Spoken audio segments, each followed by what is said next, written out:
et bienvenue, merci infiniment d'être là aujourd'hui. Je m'appelle Florivine, artiste pluriel et slow, et aujourd'hui je reviens avec une vidéo de rentrée puisqu'on va parler de papeterie avec un matcha latte glacé, un des derniers de la saison j'espère. Je tourne cette vidéo le 6 septembre, il fait 35 degrés dehors.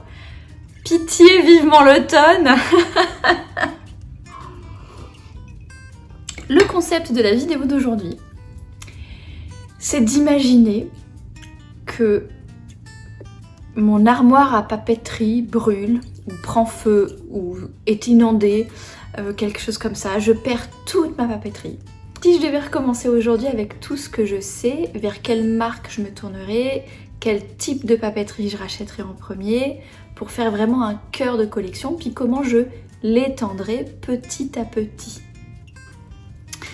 La raison pour laquelle j'ai choisi de vous tourner cette vidéo, c'est peut-être que vous commencez à acquérir de la papeterie créative, ou bien que vous en avez déjà et que vous souhaitez faire peut-être un tri. Et je me suis dit que ça pourrait servir de vidéo ressource. Évidemment, c'est très personnel, je partage mes usages, mes marques préférées, ma façon de faire. À vous de prendre ce qui vous intéresse dans tout ça. Avant de commencer à tout vous montrer, il y a 3 points dans la vidéo. Le premier point, c'est comment je traiterai ma papeterie aujourd'hui par rapport à ce que j'ai fait dans le passé. Le deuxième point, c'est vraiment le cœur du truc, c'est-à-dire si tout a brûlé aujourd'hui, je dois aller à la papeterie demain, qu'est-ce que j'achète? Et le troisième, c'est la collection un petit peu plus étendue que j'accumulerai au fil des semaines, des mois, et comment est-ce que je rajouterai des petites choses, par exemple à chaque saison, pour compléter cette collection tout en la laissant cohérente avec elle, dans une même gamme de couleurs, dans une même gamme de styles, pour que tout continue à bien aller ensemble. Donc la première chose, c'est que je me suis rendu compte qu'une grande erreur que j'ai commise avec ma papeterie par le passé, que je ne referais pas aujourd'hui si c'était à refaire, que entre parenthèses c'est une erreur que j'ai commise avec beaucoup d'autres possessions aussi, pas seulement la papeterie, par exemple les vêtements, les bijoux, trucs comme ça, c'est d'avoir essayé d'acquérir une collection aussi large que possible, en me disant ça va stimuler ma créativité, j'en aurai bien besoin à un moment donné, j'aurai plus de choix dans lequel piocher. Par exemple, par le passé, j'ai acheté des collections de feutres où il y avait toutes les gammes, toutes les couleurs de la marque par exemple.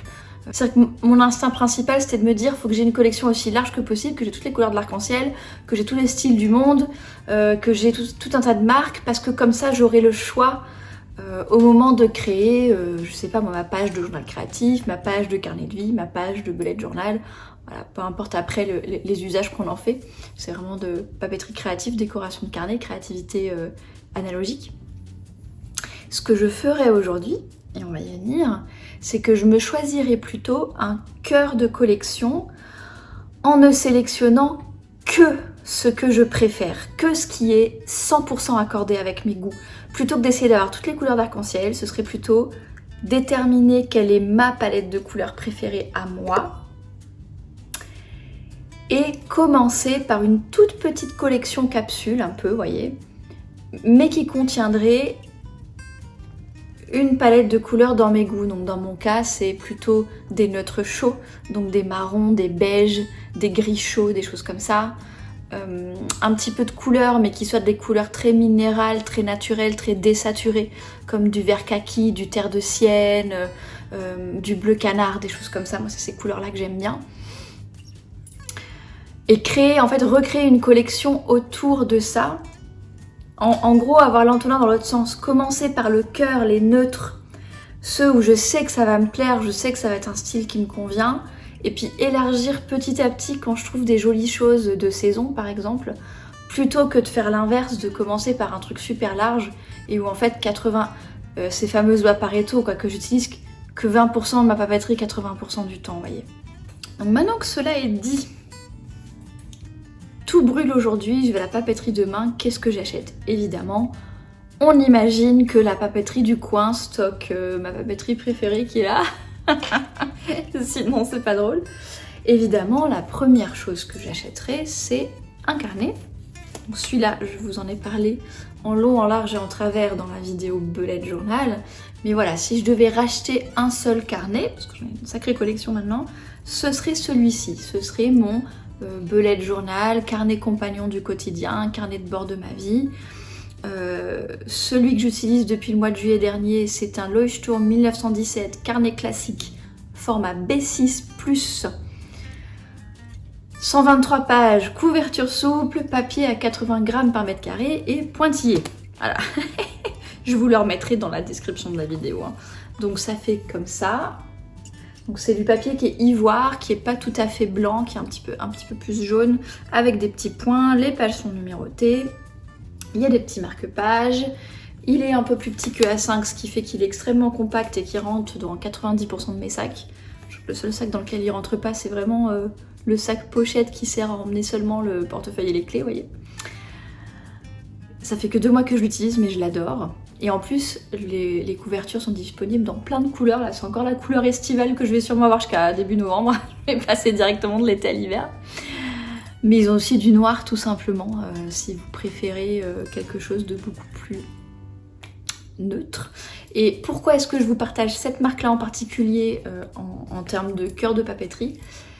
Parce qu'en fait, le carnet classique de Leuchtturm, si vous allez voir sur leur site, il y a déjà énormément d'options. Déjà, il y a A6, B6, A5, B5, A4 en termes de taille. Il y a couverture rigide, couverture souple, 120 pages, 210 pages. Les feuilles blanches, lignées, quadrillées, pointillées. Pour le A5, il y a plus de choix et dans le A5, il y a aussi l'option 120 grammes par mètre carré, donc avec un papier plus épais pour les personnes parmi vous qui ont du mal avec le papier trop fin. Moi finalement en testant, je me suis rendu compte que spécifiquement pour le bullet journal, le papier 80 GSM ça me convient très bien. Et j'ai un carnet de croquis artistique différent avec du papier qui est ce coup-ci à 250 GSM. Donc ça pareil, ça c'est un choix personnel. Peut-être que vous, votre carnet à tout faire, il sera plutôt à 120 voire 160 grammes par mètre carré parce que vous avez envie que votre carnet à tout faire soit multimédia, que vous puissiez dessiner dessus, etc. Voilà, chacun son choix. Ensuite, si je devais me refaire un carnet, un journal d'introspection, donc un journal ligné, ce serait mon deuxième achat si je devais tout reprendre de zéro, puisque je tiens un journal de ce type-là depuis que j'ai 12 ans, donc ça fait 25 ans. C'est ça, 25 ans. Et dans ce cas-là, je sélectionnerai un Paper Blanks. Alors celui-ci, c'est un format midi. C'est ça, format midi, 176 pages, couverture souple. Il existe aussi à 144 pages, couverture rigide. Et il y a une taille au-dessus qu'ils appellent Ultra, je crois, qui est entre le A5 et le B5, donc plus grand que A5. Celui-ci, le midi, il est entre le B6 et le A5. Grosso modo, c'est un B6. Hein. Il est même plus petit que le Leuchtturm, vous voyez, le Leuchtturm, il est un peu plus haut. Grosso modo, c'est un B6. Honnêtement, c'est le format qui me plaît le plus parce que je le trouve le plus compact, le plus transportable, tout en étant le plus confortable au niveau de la taille des pages. Donc ce coup-ci, ligné, parce que je trouve que ce papier est beaucoup plus agréable à utiliser avec des stylos plumes. Et lorsque j'écris au kilomètre vraiment que de l'écriture, j'aime bien écrire au stylo plume. Et puis j'adore les différentes couvertures qu'ils ont au fil des années. Ils ont fait tout un tas de collections extraordinaires. Donc voilà, si je devais tout racheter de zéro, tout brûle, et que je devais me sélectionner mes basiques à moi, ce serait ces deux-là. Leuchtturm 1917 en B6 et Paper Blanks en format midi ligné. À vous de rajouter vos marques de carnet préférées. Les deux marques, ce sont des marques un tout petit peu onéreuses. Je pense qu'il existe des carnets beaucoup plus abordables, notamment quand vous allez en magasin de loisirs créatifs ou ce genre de choses. Mais c'est vrai qu'en ce qui me concerne, c'est ma philosophie personnelle. Je préfère acheter des choses d'un petit peu meilleure qualité et aussi pas mal acheter des choses qui sont d'artistes, de petites marques, d'artisans, etc. Tout simplement parce que je préfère... C'est la même philosophie que le minimalisme avec n'importe quel autre type d'objet. C'est que si je devais me refaire un cœur de papeterie aujourd'hui, ce serait avec des produits de qualité, en plus petite quantité, mais de meilleure qualité. À vous de trouver la formule qui vous convient. Voilà, donc ça c'était les carnets. Ensuite, en termes de tout ce qui est stylo, feutre et compagnie, encore une fois là je vous parle de papeterie pour tout ce qui est papeterie créative, bullet journal, ce genre de choses. On va pas parler d'aquarelle et d'outils de dessin. Je vais vraiment parler uniquement de, on va dire, de papeterie créative quotidienne pour écrire dans les carnets, etc. Donc si je devais commencer de rien du tout, évidemment que mon premier stylo ce serait un stylo noir. J'en ai plusieurs que j'ai acheté parce que le problème de mon Leuchtturm là c'est que quand on surligne dessus il bave et du coup j'ai testé plein de stylos. J'ai pas encore trouvé de stylo noir facile à trouver qui bave pas. Donc si vous aussi vous utilisez des Leuchtturm et que vous avez un stylo noir facile à trouver qui bave pas, dites-moi. Dites-moi de quelle marque il s'agit. Je suis encore en recherche. Pour l'instant, le seul que j'ai en ma possession qui ne bave pas, sur lequel je peux surligner, c'est celui-ci, le Pigma Pen 05 de Sakura du Japon, couleur noire. Et c'est une pointe plastique en fait, hein, avec du noir. Que j'ai acheté dans une papeterie à Varsovie, mais il n'est pas hyper facile à trouver. Donc si je peux trouver une alternative plus facile à trouver, ce serait cool. Après sinon, d'autres options. Là j'ai un Uniball Signo noir, le gel pen noir de chez Muji qui est assez classique aussi, et un Pilot Fine Liner. Celui-là il écrit hyper finement, c'est vachement cool. C'est juste dommage qu'il bave sur mon Leuchtturm, donc je peux pas l'utiliser sur mon Leuchtturm. Donc voilà, le truc de base ce serait un stylo noir. Dans le truc de base j'aurais sûrement aussi un stylo plume noir pour mon journal. Donc là celui-ci c'est un, je crois que ça s'appelle Diplomate cette marque. De stylo plume, j'ai trouvé ça dans une papeterie. Après, moi ma marque préférée de stylo plume c'est Lamy, il y en a deux, j'ai deux marques préférées de stylo plume. Allez, petite parenthèse stylo plume. Mes deux marques préférées de stylo plume c'est Lamy et Kaweco, parce qu'ils ont des super jolis trucs avec des super couleurs, ça écrit super bien, ils ont des pointes extra fines, médium, large, en fonction de ce que vous préférez. Moi mes préférées c'est les lames fines, les pointes fines, pardon. Et ils ont pas mal de couleurs. Et les deux marques, Kaweco c'est allemand, Lamy je sais pas si c'est pas suédois ou un truc comme ça, et les deux marques sont pas bien chères. Quand vous prenez un truc en plastique comme ça va coûter 25-30 balles max. Et après je sais que Kaweco ils ont des trucs un peu plus chers, notamment des stylos en métal, genre en laiton, des trucs comme ça va coûter 100-120 euros.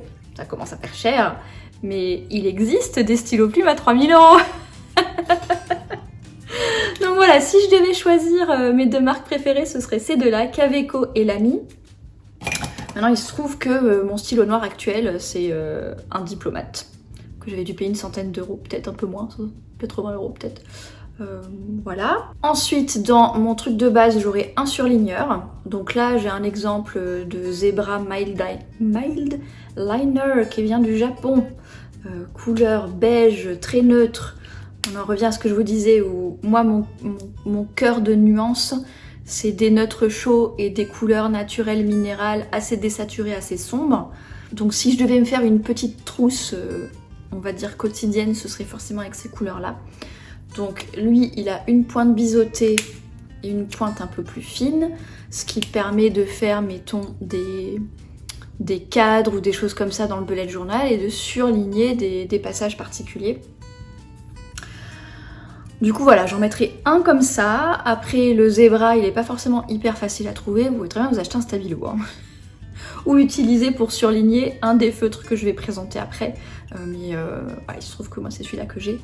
Mais honnêtement, en papeterie, on peut trouver d'autres marques européennes qui font des surligneurs. Il n'y a aucun souci à trouver ça. Évidemment, un crayon de papier. Celui-là, il s'appelle Blackwing. C'est encore un truc que j'ai acheté sur un site en ligne de papeterie, mais là, c'est pareil. De base, je prendrais un HB, tout simplement.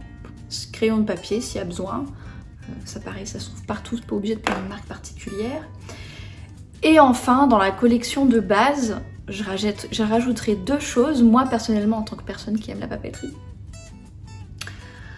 Alors, je rajouterai des stylos pas noirs, des stylos billes, stylo bic pas noirs. Donc par exemple celui-ci, qui est un Sarasa Clip de chez Zebra, c'est aussi même marque japonaise, couleur caramel. Donc on est toujours dans les neutres chauds, les tons marron, etc. Vous pouvez vous imaginer un bleu, un vert, un gris, ça dépend quelle est votre couleur, quelles sont vos couleurs préférées, vous voyez. Mais l'idée c'est de prendre une couleur d'accent qui va permettre par exemple d'écrire les titres, si avec le noir vous écrivez les textes, ou de souligner quelque chose, d'avoir un contraste de couleur, vous voyez. Donc moi je choisirais celui-là. Et ça c'est la petite fancy, vous n'êtes pas du tout obligé d'avoir un truc comme ça. Mais moi je rajouterais à ma trousse de base un stylo feutre à pointe pinceau. Comme celui-là par exemple. Tout ça c'est des marques japonaises qui se trouvent en fait en ligne ou dans des papeteries spécialisées. Ils sont de mieux en mieux distribués maintenant en Europe. Mais là c'est pareil. Alors celui-ci c'est quoi la marque? Fudenosuke. Ça doit être Tombow. Je crois que c'est Tombow qui fait les Fudenosuke. Qui est marron. Alors je l'ai choisi pour la couleur. C'est un marron un peu châtaigne, un peu noisette. Qui est du coup un très bon complément avec le caramel et avec le beige. Vous voyez, on se crée une collection. Et celui-là, il permet de faire en fait des titres calligraphiés en appuyant plus sur la descente, en appuyant moins sur la remontée, sans avoir tout un matériel de calligraphie. Et pareil, il lui permet de faire des gros titres. Genre celui-là, il va faire les gros titres, celui-là, il va faire les sous-titres et puis les mises en avant. Et puis celui-là, c'est le noir qui fait les trucs quotidiens, vous voyez. Et puis celui-là, il y en a d'autres. Il y a des marques européennes qui font ça. Hein. Il y a Faber-Castell qui fait ça, il y a Uniball qui fait ça. Il y a, je sais pas si c'est européen Uniball, mais voilà. Si vous pouvez pas mettre la main sur les marques asiatiques, il y a des marques européennes qui font le même genre de papeterie. Donc voilà. Si je devais tout racheter de zéro, vraiment la base, ah oui, je m'achèterais aussi un double décimètre. Donc celui-ci, c'en est un en laiton qui vient de chez Travelers Company, mais pareil, des règles, ça se trouve partout, dans tous les styles, dans toutes les couleurs, dans toutes les longueurs. Hein. Voilà. La petite base, je me dépêche d'aller à la papeterie le lendemain, ça contiendrait ça. Maintenant, admettons qu'il se passe quelques semaines, je peux mettre un petit peu de budget de côté et je peux acheter quelques petites choses supplémentaires. Et bien c'est là que je constituerai ma capsule de papeterie créative avec notamment un petit peu plus de décoration. Donc on va se parler stylo feutre, on va se parler scotch décoratif, tampons, stickers, ce genre de trucs. On est encore dans le cœur de collection là. Alors, une des premières choses que j'achèterai en plus, déjà, ce serait des petits bloc-notes comme ça. Je pourrais en avoir un de base comme celui-ci qui vient de chez Midori, qui est une marque japonaise. Je suis désolée, hein, à Paris, on a Junku qui est une librairie papeterie japonaise. Et du coup, je peux trouver des marques japonaises assez facilement. Mais là, c'est pareil. Hein.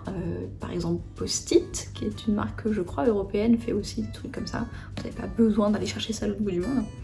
Donc là, c'est tout simple, c'est ligné. En général, j'aime bien en mettre quelques-uns dans... Vous voyez, le bullet journal, il a une pochette arrière. Et j'aime bien en glisser quelques-uns dedans, si jamais j'en ai besoin. Et à quoi ça me sert ce genre de post-it? Par exemple, si je dois découper une tâche en plein de petites sous-tâches et que j'ai pas envie de faire ça dans Todoist, ça m'emmerde. Je vais mettre la liste directement dessus. Je crois que j'en ai un en ce moment. Des contenus du mois de septembre à créer. J'ai pas... Ah non, c'est les capsules Patreon. J'ai pas utilisé le même papier. Mais voyez, ça c'est un exemple de comment j'utilise ça. Je vais avoir une liste particulière dont je vais avoir besoin à un moment donné. Et puis je vais la coller sur le bullet journal sur le côté comme ça. Et puis une fois que les capsules, là, elles seront toutes imprimées, parce que j'enregistre ça la semaine où j'ai imprimé les capsules Patreon de juillet et d'août de papeterie. Une fois que ce sera imprimé, je pourrai enlever ça puis le foutre à la poubelle en fait. Donc ça me sert de flexibilité organisationnelle supplémentaire. Ça me sert aussi de pense-bête, hein, tout simplement. Donc dans mon cœur de papeterie, il y en aurait un tout simple. Et il y en aurait peut-être un ou deux un petit peu jolis comme ça. Donc là c'est des petits hiboux, ça fait un petit peu automnal. Et c'est le genre de truc que je pourrais peut-être racheter par la suite. Mettons, on arrive en hiver, peut-être que j'en trouve un avec des petits flocons de neige. On arrive au printemps, j'en trouve un avec des fleurs. Vous voyez le genre. Ensuite, dans le cœur de collection, je me rajouterai des feutres pinceaux. Je vous en trouve quelques-uns qui sont voilà, les marques principales que j'utilise. Donc le principe, alors il y en a qui sont à double pointe, il y en a qui sont à pointe simple. Là c'est le Zig Art and Graphic Twin. Donc il va avoir une pointe pinceau épaisse comme ça et une pointe feutre fine. Donc c'est un peu le même principe que ceux que je vous ai mis dans la collection de base.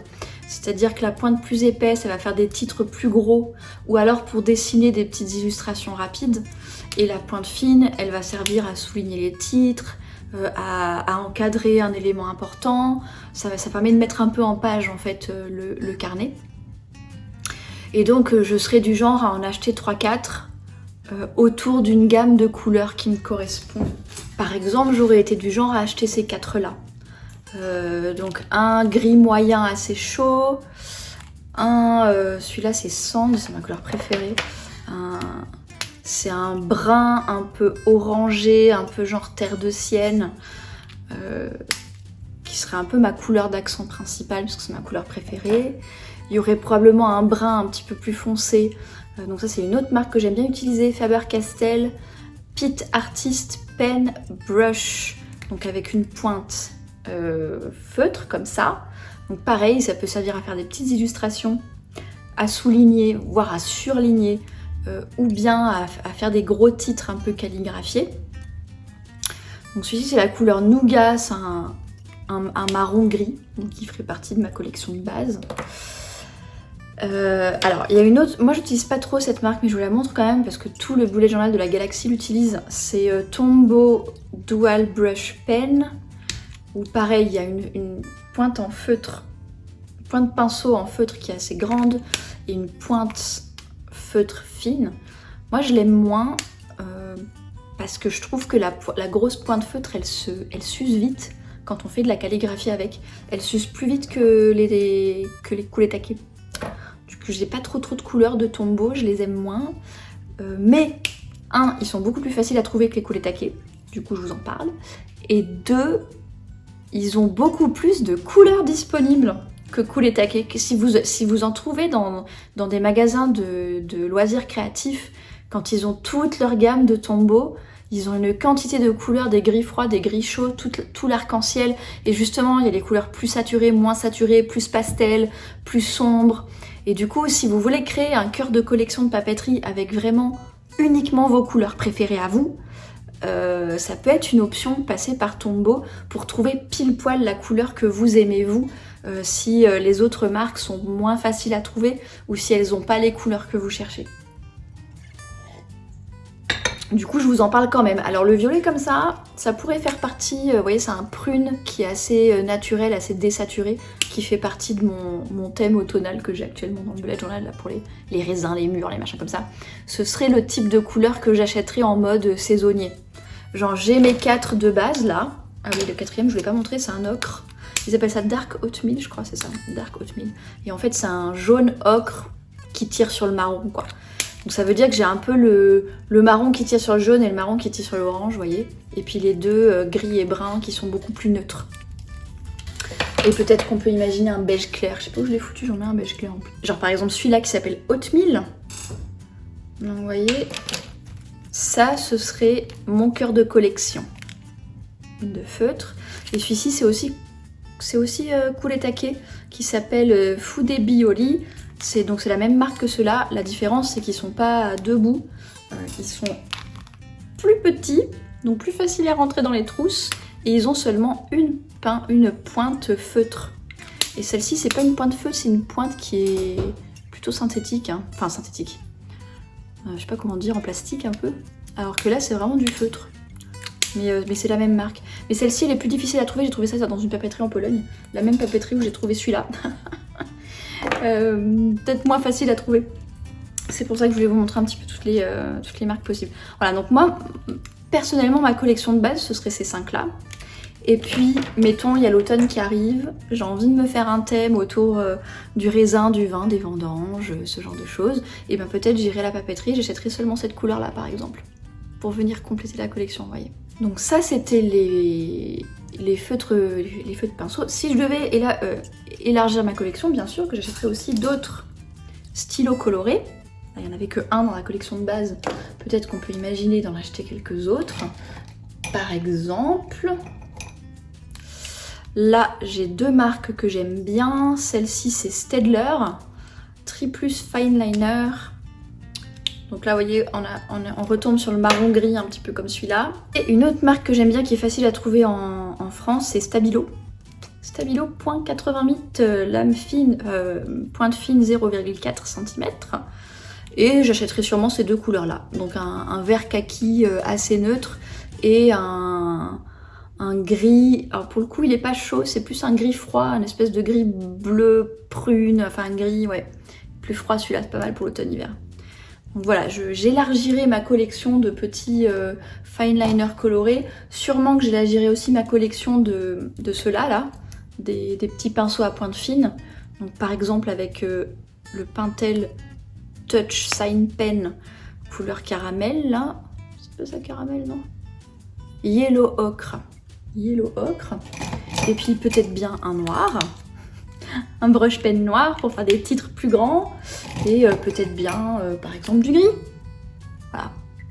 C'est que le cœur de collection, c'est j'élargirai un peu autour de ces trucs de base que j'ai.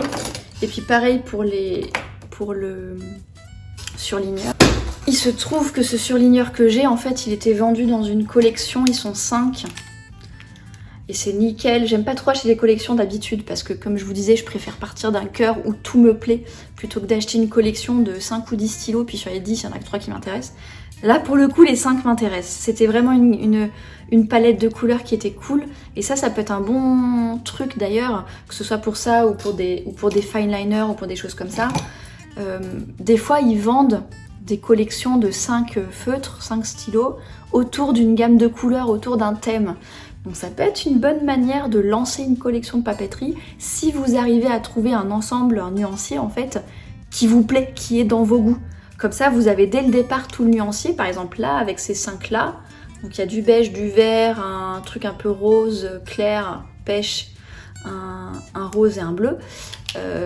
Ça peut servir de, vous savez, de code couleur après. Ça, vous avez 5 couleurs différentes mais qui vont entre elles, qui vous permettent de mettre un code couleur dans votre agenda, dans vos carnets, dans votre bullet journal, etc. Donc dans mon cœur de collection, j'achèterai peut-être cette gamme de Mild Liner de chez Zebra. J'achèterai probablement d'autres couleurs de stylo plume, d'où l'intérêt d'avoir des Lamy et des Kaweco qui coûtent 30 balles. Donc par exemple là on a un vert très foncé, presque marron. Pareil, on est pile dans mes goûts, un peu sombres, minéraux, etc. Et là on est sur un marron caramel qui fait un petit peu penser à celui-là, un peu plus chaud que celui-là. Un peu plus jaune en fait que celui-là. Mais c'est un peu le même genre. Donc là pareil, ça pourrait être les deux autres stylos plumes qui complètent ma palette de couleurs. Et je pense qu'on a tout dit pour tout ce qui est feutre, stylo, etc. On va terminer. Je sens que la vidéo elle va être super longue parce que j'adore la papeterie. On va terminer avec les trucs purement décoratifs. Donc les washi tape. Les washi tape, j'en ai acheté plein et il y en a plein que j'utilise pas. Il y en a trop. C'est vraiment quelque chose que j'utilise de manière assez ponctuelle. Par exemple, comme là j'ai fait pour créer un marque-page sur mes carnets ou pour, comme je vous ai montré tout à l'heure, accrocher un truc comme ça. Ou par exemple, vous voyez là j'en ai utilisé pour coller le calendrier. Il m'arrive d'utiliser du washi tape pour faire un séparateur. Mais c'est vrai que le washi tape, j'en utilise pas énormément. Donc si c'était à refaire, j'en achèterais seulement quelques rouleaux qui seraient mes préférés, vous voyez. Donc là, je peux vous donner un exemple avec ces 3-là. Donc là, il y a un motif William Morris que je trouve magnifique. C'est Masking Tape qui avait fait toute une série de washi tape William Morris, j'adore. Des couleurs tout simplement très neutres. Donc là, on a un beige très neutre.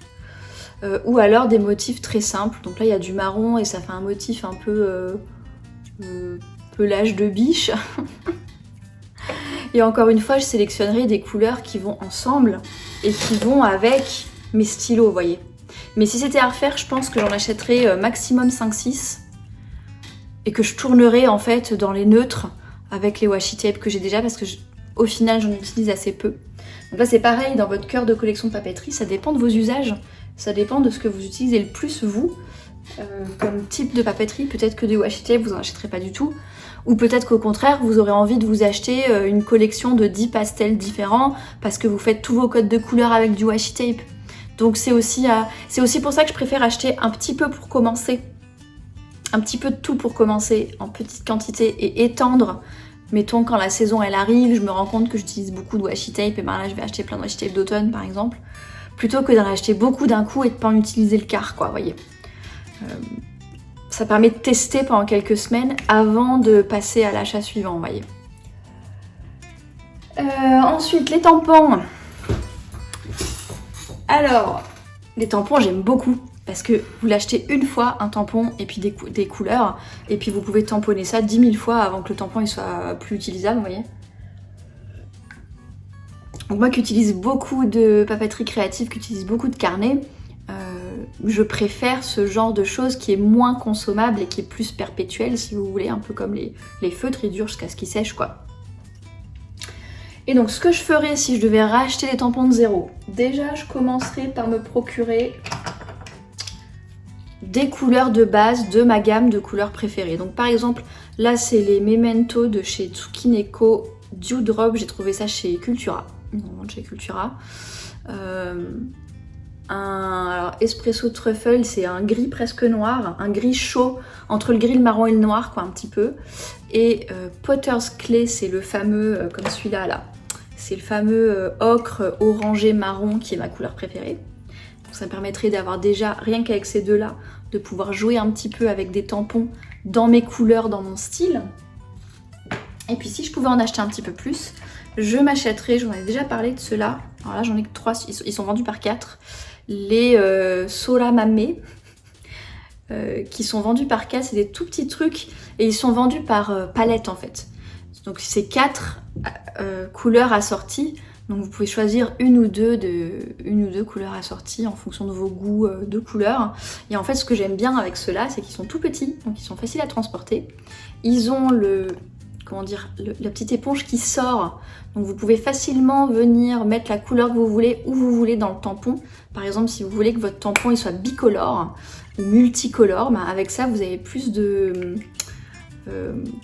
précision possible. Et puis surtout, je crois que les 4 Soramame, le lot de 4, ça coûte 5 ou 6 €. Donc ça vous permet pour, allez, 12 balles si vous en achetez deux palettes. Pour 12 €, vous avez 8 couleurs, quoi. C'est hyper intéressant. C'est hyper intéressant. Alors je crois que ceux-là, c'est déjà pratiquement 4 €, 5 € l'unité, vous voyez. Et enfin, les tampons eux-mêmes. Alors si je devais tout racheter de zéro, je pense que je me pencherais sur les Splice Stamp de Mu Lifestyle dont je vous ai déjà parlé. Là j'ai les Autono devant moi, avec moi. Et en fait ça se vend à part. Donc vous achetez un petit truc comme ça, vous achetez des petits machins comme ça. Ça coûte pas très cher. Ça coûte 3-4 € l'unité chaque truc. Donc du coup si vous achetez le truc de base, genre le rond et puis le carré comme ça, pour pouvoir utiliser les tampons acryliques. Et que derrière... vous en achetez 2-3 des comme ça, et ça, typiquement ça peut être le genre de truc qu'on rachète pour la saison. Là c'est les trucs d'automne, hop on achète le petit truc à 4 balles pour l'automne. Je trouve que c'est un excellent, déjà c'est très compact, très facile à transporter en nomade, et puis comme ça vaut pas bien cher, vous pouvez racheter après les nouvelles collections qui sortent, vous allez payer ça 4 balles, et ça permet de diversifier les tampons assez facilement au fil du temps, sans que ça prenne ni beaucoup d'argent ni beaucoup d'espace. Donc ça c'est vraiment ma préférée. Et une deuxième technique que j'utiliserais si je devais racheter les tampons de zéro aujourd'hui, ce serait de m'acheter en fait un ensemble de tampons avec un thème, comme par exemple celui-ci. J'aime beaucoup Paper Poetry, j'en ai trouvé en papeterie en Pologne, j'en ai aussi trouvé en papeterie en France. Je crois que Cultura stocke Paper Poetry. Et en fait l'avantage de ça, c'est que par exemple ça, alors j'ai payé ça 23 zloty. Combien d'euros ça?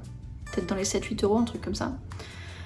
Et vous voyez, vous en avez 1, 2, 3, 4, 5, 6 tampons avec en plus un encreur noir au milieu. Et comme c'est tout dans le même thème, là j'ai choisi un thème japonisant parce que c'est ce que j'aime, et comme c'est tout dans le même thème, pareil, ça vous permet en un seul achat de plusieurs tampons d'avoir une cohérence stylistique, une cohérence de goût, puisque ça va être des tampons qui vont être des variations autour d'un même thème en fait, avec un même style graphique, etc. Un autre endroit qui fait des collections de tampons pas mal comme ça, c'est le site chinois Notebook Therapy, qui fait aussi des carnets. On en a parlé 50 fois des carnets Notebook Therapy, c'est pas peine d'y revenir.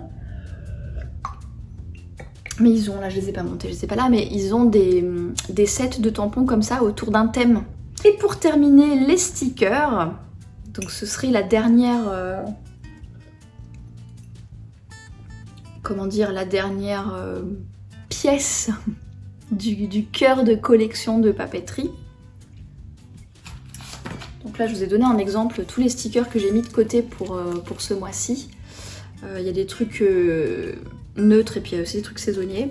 Donc ce que je ferais, c'est que je passerai une commande sur un site, les sites de papeterie multimarques type Miso Paper, type Kiloku, 85 rue Tranquille, ce genre de trucs.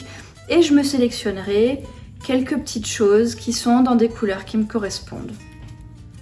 Par exemple, vous voyez, il y a celui-là, avec des trucs genre café, pâtisserie, etc. Il y a du marron, il y a du vert foncé.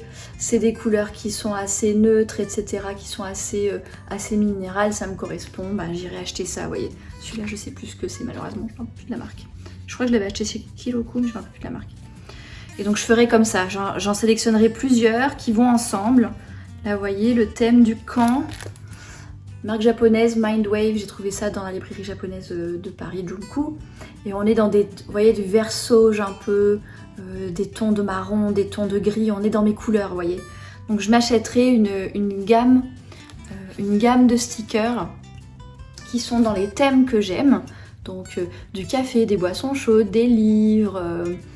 de la nature, des choses comme ça, et dans les couleurs qui correspondent à tout ce que je vous ai montré d'autre, qui correspondent aux couleurs de feutre, de stylo, de tampons, de choses comme ça. Voilà, et donc pour terminer, je vais montrer, j'ai filmé quand j'ai déballé là, en cette rentrée 2023, j'ai passé 2 commandes, une commande chez 85 rue Tranquille, une commande chez Kiloku, pour compléter ma collection. Et c'est typiquement le genre de choses que je ferais si je devais tout refaire de zéro, 2-3 fois par an, au moment des saisons, ou si je me rends compte que mon stock de consommables, type les washi tape et les stickers, ils arrivent à... ou même les carnets, ils arrivent à... il n'y en a plus. Je vais repasser une commande et je me recrée une sorte de mini capsule. Donc ça veut dire que je rachèterai peut-être 1 ou 2 couleurs de feutre. Ça veut dire que j'achèterai peut-être 1 ou 2 tampons, peut-être quelques planches de stickers, des choses comme ça. Par exemple, mon achat préféré là de ce mois de septembre, c'est cette boîte, je l'ai achetée chez 85 rue Tranquille, cette boîte de... donc c'est Daily Symbols, symboles quotidiens pour votre mini journal, il y en a 50. Il y en a 50. Et il y a des petites lunes, il y a des petites phases lunaires, il y a les 4 saisons, alors faut comprendre les caractères japonais, mais il y a les 4 saisons, printemps, été, automne, hiver, il y a une petite enveloppe, il y a des flèches, il y a un petit œil, il y a des petites feuilles et tout, et je me suis rendu compte en utilisant ce bullet journal B6 là, que j'utilise beaucoup de tout petits tampons, comme par exemple ceux-là que j'ai depuis 15 ans, j'ai mélangé des tampons Totoro et Kiki la petite sorcière que j'ai depuis 15 ans, j'aime beaucoup les petits tampons. Ça permet de créer des espaces en fait, hop là je vais parler de telle chose, et bien hop je mets un petit tampon à côté, ça permet aussi de séparer les blocs, donc je vais mettre un petit tampon au milieu entre deux paragraphes par exemple, donc je sais, ou alors je vais entourer un titre avec un petit tampon à droite et à gauche, ce genre de choses, ou ça peut être pour tamponner sur les coins des cadres, mais des petits tampons pour tamponner les coins des cadres. Donc à l'usage, je me suis rendu compte que j'utilise beaucoup de tout petits tampons et donc pour compléter ma collection, je me suis acheté cette boîte qui a coûté assez cher, je crois que ça coûtait 35 €, mais ça vient de chez Lin Chianing qui est une petite marque créée par une artiste indépendante, donc je préfère donner mon argent dans ces choses-là. Et ça me crée un nouveau, ça complète ma capsule, ça complète mon cœur de collection avec ces petits tampons qui sont tout le temps à côté de moi et que je vais utiliser au quotidien. Donc voilà un exemple de comment je peux étendre ma collection de papeterie. Je peux aussi l'étendre avec des couleurs. Mettons, je me dis tiens, il y a Noël qui va arriver et si je m'achetais un feutre rouge, un peu genre rouge vin chaud, vous voyez, 2-3 planches de stickers avec des sapins de Noël, avec des petits cadeaux, avec des machins comme ça. Et est-ce que je m'achèterais pas un washi tape rouge et doré par exemple? et d'avoir une toute petite collection comme ça, supplémentaire, avec une couleur d'accent et un thème que j'utiliserai dans le bullet journal ce mois-là. Et ça me permet de petit à petit étendre ma collection de papeterie. Voilà ce que j'avais envie de vous dire aujourd'hui sur la papeterie pour la rentrée. Je vais mettre en description de la vidéo toutes les marques que j'ai citées. Si jamais vous voulez faire un petit peu votre shopping, le but n'est pas de vous faire consommer, mais le but c'est quand même que ce soit une vidéo ressource. Si vous cherchez de la papeterie, que vous savez pas vers quoi vous tourner, le but c'est que je puisse dans les vidéos futures dire bah allez voir cette vidéo papeterie, je vous ai parlé de toute la base. Donc n'hésitez pas à aller voir en description s'il y a des choses qui vous intéressent, n'hésitez pas à partager comment vous gérez votre collection de papeterie. Est-ce que vous êtes minimaliste ou pas du tout dans la gestion de votre papeterie et de votre matériel créatif en général? Je trouve que c'est très intéressant. Si vous avez des petites marques à conseiller ou des petits magasins, des petites papeteries sympas à conseiller en France, en Navarre, en Suisse, en Belgique, au Canada ou ailleurs, n'hésitez pas à les partager aussi avec nous en commentaire sous la vidéo. Faisons-en un petit endroit ressource pour les amateurs et les amatrices de papeterie créative. En attendant, je vous remercie d'avoir vu la vidéo jusqu'au bout. Je vous souhaite une belle journée, une excellente soirée et à la prochaine!